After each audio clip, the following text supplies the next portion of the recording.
حضرت ربیع بن سلیمان رضی اللہ تعالیٰ عنہ اللہ کے ایک ولی ہو گزرے ہیں، ان کا ایک انتہائی پیارا واقعہ ہے۔ حضرت ربیع بن سلیمان رضی اللہ تعالیٰ عنہ کے اس واقعے پر اپنی گفتگو کو ختم کرتا ہوں۔ حضرت ربیع بن سلیمان رضی اللہ تعالیٰ عنہ فرماتے ہیں، میں حج کے لیے جا رہا تھا، میرا بھائی میرے ساتھ تھا، میں اپنے بھائی کے ساتھ حج کے سفر پر رواں دواں تھا، قافلہ حج کے لیے جا رہا تھا۔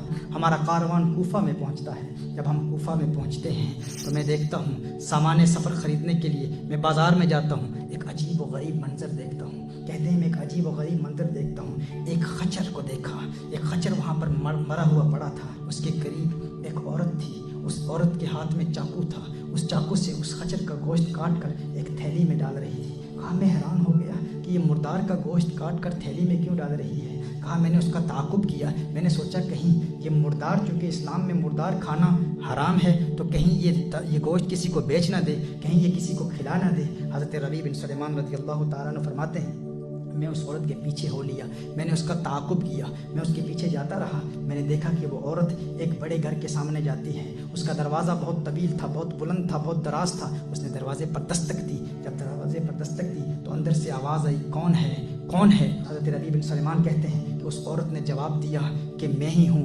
مصیبت کی ماری بدحال، دروازہ کھولو۔ انہوں نے کہا کہ جب اندر سے دروازہ کھولا گیا تو اندر 4 لڑکیاں تھیں۔ وہ عورت اندر گئی، جب اندر جاتی ہے تو ان لڑکیوں کو وہ گوشت دیتی ہے، مردار دیتی ہے، مردار کا گوشت دیتی ہے اور کہتی ہے اس کو پکا کے کھا لو، اللہ ہماری حقیقت کو جانتا ہے۔ حضرت ربیع بن سلیمان رضی اللہ تعالیٰ عنہ وہ کہتے ہیں کہ جب میں نے یہ منظر دیکھا میں پریشان ہو گیا، میں نے کہا یہ تو مردار ہے، مردار کھانا حرام ہے، مردار کھانا ناجائز ہے، یہ اپنی بیٹیوں کو مردار کیوں کھلا رہی ہے، یہ مردار کیوں کھا رہی ہے، یہ گوشت کھانا حرام ہے۔ میں نے فوراً کہا اے اللہ کی بندی، کیا تو نہیں جانتی یہ کھانا ناجائز ہے، یہ کھانا حرام ہے؟ اس نے کہا تو کون ہے، تو کون ہے؟ حضرت ربیع بن سلیمان کہتے ہیں میں نے کہا میں ایک پردیسی ہوں، ایک مسافر ہوں، یہاں سے گزر رہا تھا، تجھے دیکھا میں نے، تو مردار خچر کا گوشت کاٹ رہی ہے تو میں نے تیرا تعاقب کیا۔ حضرت ربیع بن سلیمان رضی اللہ تعالیٰ عنہ کہتے ہیں میں نے اسے کہا کہ مجوسیوں کے فائر ورشپرز کے ایک فرقے کے علاوہ تمام لوگوں کے نزدیک مردار کھانا ناجائز ہے، مردار کھانا حرام ہے۔ اس نے کہا ہم جانتے ہیں اس بات کو، کیا تو نہیں جانتا ہم آل رسول ہیں، کیا تو نہیں جانتا ہم آل رسول ہیں، ہمارا تعلق خاندان نبوت سے ہے، ہم حضور اکرم صلی اللہ علیہ وسلم کی اولاد سے ہیں، ہم سید ہیں، ہم سید ہیں اور اسلام کے احکام کو جانتے ہیں۔ ان بچیوں کا، ان بیٹیوں کا والد انتقال فرما چکا ہے، وہ سید تھا، نیک تھا، اس کا انتقال ہو چکا، اور اس نے جو اپنا ترکہ چھوڑا تھا وہ ترکہ ختم ہو چکا ہے، وہ ترکہ ختم ہو چکا ہے۔ ہم غریب ہیں، مفلس ہیں، کتنے دنوں سے ہم نے کوئی کھانا نہیں کھایا۔ ہم جانتے ہیں کہ مردار کا کھانا حرام ہے، لیکن حالت اضطرار میں مردار کھانا جائز ہو جاتا ہے، مجبوری کے عالم میں مردار کھانا جائز ہو جاتا ہے۔ ہم جانتے ہیں کہ یہ اسلام کا حکم ہے، لیکن یہ ہمارے لیے جائز ہے۔ 4 دن سے ہم نے کچھ نہیں کھایا، ہمارا 4 دن کا فاقہ ہے۔ حضرت ربیع بن سلیمان رضی اللہ تعالیٰ عنہ فرماتے ہیں کہ جب اس آل رسول کی زبان سے میں نے یہ بات سنی تو میری آنکھوں سے اشکوں کی برسات جاری ہو گئی۔ کہا میں نے رونا شروع کر دیا، روتا ہوا میں وہاں سے لوٹ آیا، پلٹ آیا۔ میں نے کہا اب میں حج پر نہیں جاؤں گا، اب میں حج نہیں کروں گا، میں نے فیصلہ کر لیا کہ اب میں حج پر نہیں جاؤں گا۔ واپس آیا، اپنے بھائی کو بتایا، اپنے بھائی سے میں نے کہا کہ میں نے حج کا ارادہ ترک کر دیا ہے، اب میں حج پر نہیں جانے والا۔ اس نے کہا، حضرت ربیع بن سلیمان رضی اللہ تعالیٰ عنہ فرماتے ہیں کہ بھائی نے کہا کہ نہیں ایسا ہرگز نہیں کرنا۔ حضور اکرم صلی اللہ علیہ وسلم نے ارشاد فرمایا جو حج کرتا ہے اس کے اگلے پچھلے تمام گناہوں کو اللہ معاف فرما دیتا ہے، تو حج کا ارادہ ترک نہ کر۔ کہا کہ اس نے میری بڑی حوصلہ افزائی کی، لیکن میں نے ارادہ کر لیا تھا میں اب حج پر نہیں جاؤں گا۔ حضرت ربیع بن سلیمان رضی اللہ تعالیٰ عنہ فرماتے ہیں کہ اس وقت میرے پاس 600 نقد درہم موجود تھے، میرے پاس چند کپڑے تھے، میرے احرام کی 2 چادریں تھیں، وہ 600 درہم لے کر میں بازار میں گیا،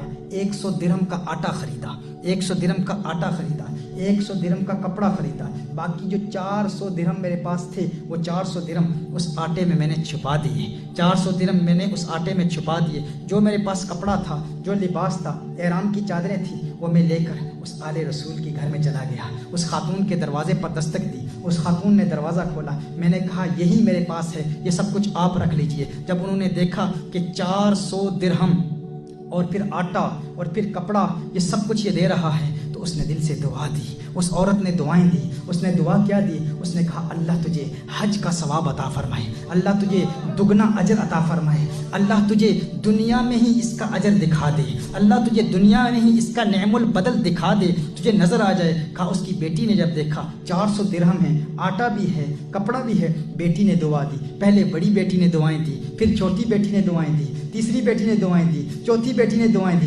ایک بیٹی نے دعا دی اللہ کرے تیرا حشر ہمارے نانا کے ساتھ ہو، اللہ کرے تیرا حشر ہمارے نانا کے ساتھ ہو۔ کہا انہوں نے دعائیں دی اور اس قدر دعائیں دی، جب میں وہاں سے واپس آیا تو کوفہ میں اپنے مقام پر، اپنے قیام کی جگہ پر پہنچا تو حج کے قافلے جا چکے تھے۔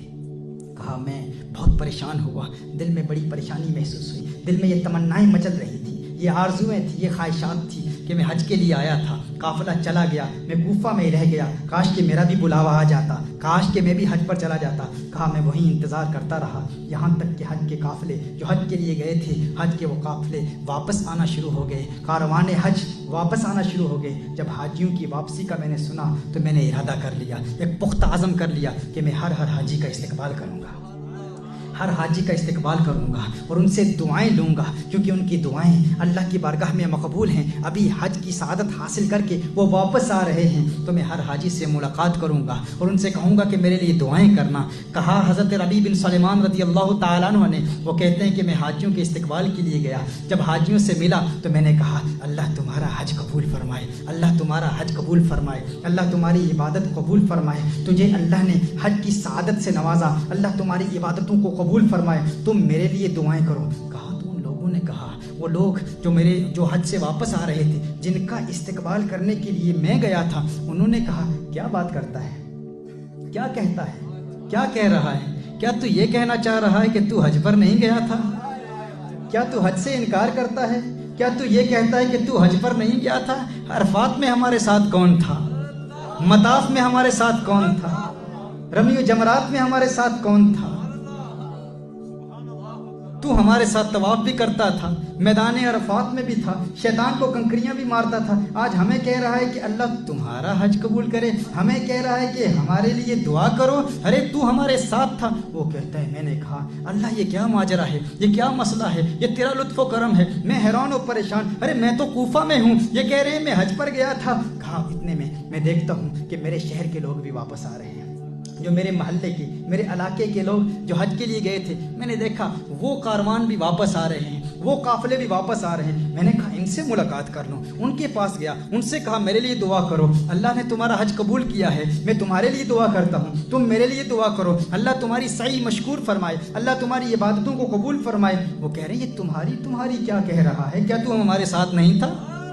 طواف کے وقت تو ہمارے ساتھ تھا، عرفات کے میدان میں تو ہمارے ساتھ تھا، عبادت میں تو ہمارے ساتھ تھا، مزدلفہ میں تو ہمارے ساتھ تھا، مینا میں تو ہمارے ساتھ تھا، تو ہمیں کہ میں نے کہا ارے میں تو کوفہ میں رہ گیا تھا، میں کہاں آپ کے ساتھ تھا؟ کہا میں حیران و پریشان۔ اچانک ایک صاحب میرے سامنے آتے ہیں، وہ کہتے ہیں تو یہ کہتا ہے تو حج پر نہیں تھا، تو یہ کہتا ہے تو حج پر نہیں تھا؟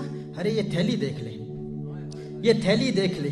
جب مسجد نبوی شریف میں رسالت مآب صلی اللہ علیہ وسلم کی بارگاہ میں حاضری کا شرف حاصل کرنے کے بعد، سلام عرض کرنے کے بعد، جب ہم مسجد نبوی شریف میں حضور اکرم صلی اللہ علیہ وسلم کے مواجہہ اقدس میں سلام عرض کر رہے تھے، سلام عرض کرنے کے بعد باب جبریل سے جب ہم باہر نکلے تو بھیڑ بہت زیادہ تھی، ازدحام بہت زیادہ تھا، اس وقت تو نے مجھے یہ تھیلی دی تھی، یہ تھیلی امانت ہے، اسے واپس لے لے۔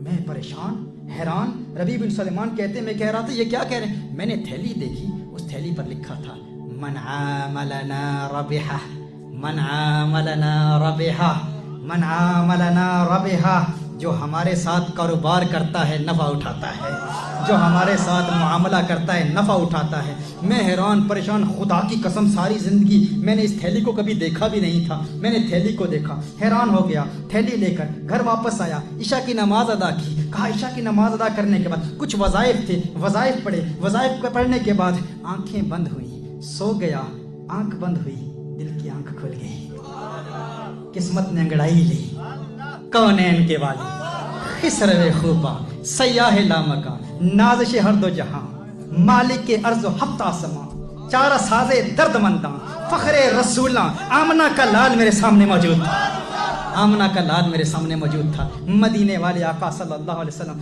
میرے سامنے موجود تھے۔ آقا مسکرا رہے ہیں، مسکرا رہے ہیں. میں نے سلام عرض کیا, آقا نے جواب ارشاد فرمایا. میں نے دست بوسی کا شرف حاصل کیا, میں نے آقا کے ہاتھ چومے. آقا نے فرمایا ہے ربیع بن سلیمان, ہے ربیع بن سلیمان, اب کتنے گواہ چاہتا ہے, کتنے گواہ چاہتا ہے, کتنے گواہیاں چاہتا ہے. ارے اتنے گواہ پیش کر دیے, اب بھی نہیں مانتا کہ تو نے حج کیا ہے. اور کتنی گواہیاں چاہتا ہے, کتنے گواہ چاہتا ہے, کتنے وٹنسز چاہتا ہے. تو ہے کہ مانتا نہیں, تو ہے کہ تسلیم نہیں کرتا, کہتا ہے میں نے حج نہیں کیا. آقا نے ارشاد فرمایا سن سن سن, جب میری آل کی تو نے خدمت کی تھی, جب میری آل کی تو نے خدمت کی تھی, جب حج کو ملتوی کیا تھا میری آل کی محبت میں, میرے خاندان کی محبت میں, جب تو نے حج کو ملتوی کیا تھا تو میں نے اسی وقت اللہ کی بارگاہ میں دستے دعا بلند کیے تھے. میں نے کہا ہے اللہ اس کو اس کا نعم البدل دے دے, اس کو اس کا اجر دے دے, اس کو اس کا ثواب دے دے. کہا میں نے دعا کی تھی. میں اکثر یہ شعر پڑھتا ہوں, تیری دعا نہ اثر سے کبھی ملول ہوئی, ادھر زبان سے نکلی ادھر قبول ہوئی. میرے آقا صلی اللہ علیہ وسلم نے ارشاد فرمایا میں نے دعا کی تھی, اللہ کے بارگاہ میں التجا کی تھی, ہے اللہ اسے نعم البدل عطا فرما دے. جب میں نے اللہ کی بارگاہ میں دعا کی تو اللہ نے اسی وقت ایک فرشتہ تیری صورت پر پیدا کر دیا تھا. اللہ نے اسی وقت ایک فرشتہ تیری صورت پر پیدا کر دیا تھا, اور اللہ نے اس فرشتے کو حکم فرمایا میرے نبی کی آل سے پیار کرنے والے کا اجر یہ ہے فرشتے تو ربیع بن سلیمان کی صورت میں قیامت تک ہر سال حج کرتا رہے, ہر سال حج کرتا رہے, ہر سال حج کرتا رہے. میرے آقا صلی اللہ علیہ وسلم نے ارشاد فرمایا کہ وہ جو 600 درہم تو نے دیے تھے نا, اللہ نے اس کا متبادل دگنا کر کے دے دیا. تو نے 600 درہم دیے تھے, اللہ نے اس کا متبادل 600 دینار, 600 سونے کی اشرفیاں دے دی, 600 سونے کی اشرفیوں میں بدل دیا ہے. پھر میرے آقا صلی اللہ علیہ وسلم نے ارشاد فرمایا تو اب اپنی آنکھیں ٹھنڈی کر, اپنی آنکھ ٹھنڈی کر, اپنی آنکھ ٹھنڈی کر. میرے آقا نے ارشاد فرمایا, حضرت ربیع بن سلیمان کہتے ہیں خواب میں دیکھتا ہوں آقا صلی اللہ علیہ وسلم کا آخری جملہ کیا تھا, مدینے کے تاجدار کا آخری جملہ کیا تھا. آقا نے فرمایا من عاملنا ربحا, من عاملنا ربحا, من عاملنا ربحا, جو ہم سے کاروبار کرتا ہے نفع اٹھاتا ہے, جو ہم سے معاملہ کرتا ہے نفع اٹھاتا ہے. آقا یاد دلا رہے ہیں اس تھیلی کو نہ بھولنا, اس تھیلی کو نہ بھولنا. تھیلی کون سی تھی؟ وہ جو باب جبریل سے وہ فرشتہ آیا تھا ربیع بن سلیمان کی صورت میں, اور اس نے وہ تھیلی دی تھی, کہا تھا یہ امانت ہے لے جاؤ. یہ امانت کس کے لیے تھی؟ ربیع بن سلیمان کے لیے تھی, اللہ کے اس پیارے بندے کے لیے تھی, آل رسول سے پیار کرنے والے کے لیے تھی. ربیع بن سلیمان کو جو تھیلی دی گئی تھی اس تھیلی پر یہی لکھا تھا من عاملنا ربحا. تو آقا فرما رہے ہیں وہ جو 600 دینار ہے نا, وہ میں تجھے بتا رہا ہوں وہ کہاں ہیں.